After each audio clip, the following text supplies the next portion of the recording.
भारत में जनगणना एक महत्वपूर्ण सामाजिक, प्रशासनिक और राजनीतिक प्रक्रिया रही है जो हर दशक में एक बार होती है, लेकिन इस बार का इंतजार असाधारण रूप से लंबा रहा है। आखिरी बार जनगणना 2011 में हुई थी और 2021 में प्रस्तावित जनगणना कोविड-19 महामारी के कारण अनिश्चित काल के लिए स्थगित कर दी गई थी।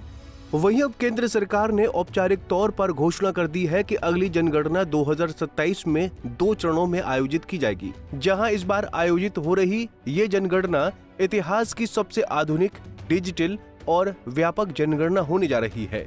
ऐसे में कब और कैसे होगी जनगणना और इस पूरी प्रक्रिया को नीतिगत रीति से सरकार किस तरह से अंजाम देगी, इसके बारे में आपको विस्तार से बताते हैं। दरअसल केंद्र की मोदी सरकार ने जातिगत जनगणना कराने का फैसला लिया है। 30 अप्रैल 2025 को केंद्रीय मंत्रिमंडल ने जातिगत आंकड़े शामिल करने की मंजूरी दी थी, जहां ये जातिगत जनगणना 16 साल बाद कराई जा रही है। वहीं इसमें मकानों का सूचीकरण कर पहली बार जातिवार जनगणना कराई जाएगी। ऐसे में आजादी के बाद से ये पहली बार होगा जब इस जनगणना में जातियों की भी गिनती की जाएगी।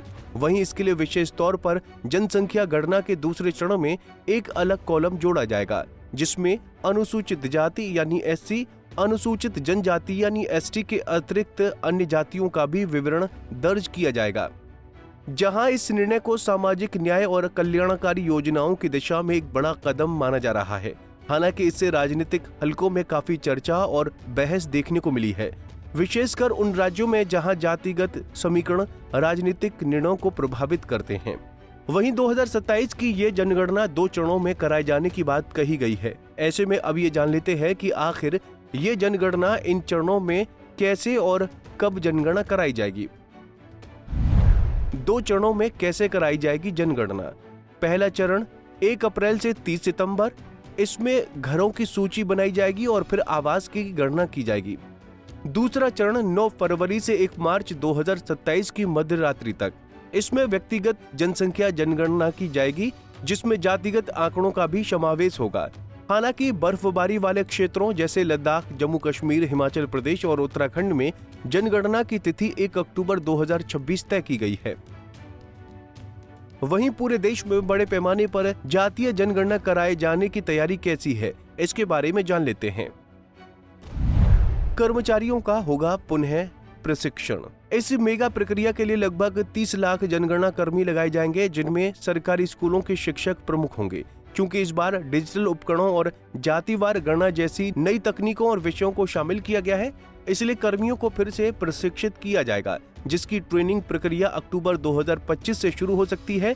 वहीं पहले से बनाए गए करीब 24 लाख एन्यूमरेशन ब्लॉक्स यानी गणना क्षेत्र को फिर से उपयोग में लाया जाएगा। इसके लिए पुराने मास्टर ट्रेनरों के अलावा नए प्रशिक्षकों को भी शामिल किया जाएगा, क्योंकि कई पूर्व कर्मी अब सेवानिवृत्त हो चुके हैं।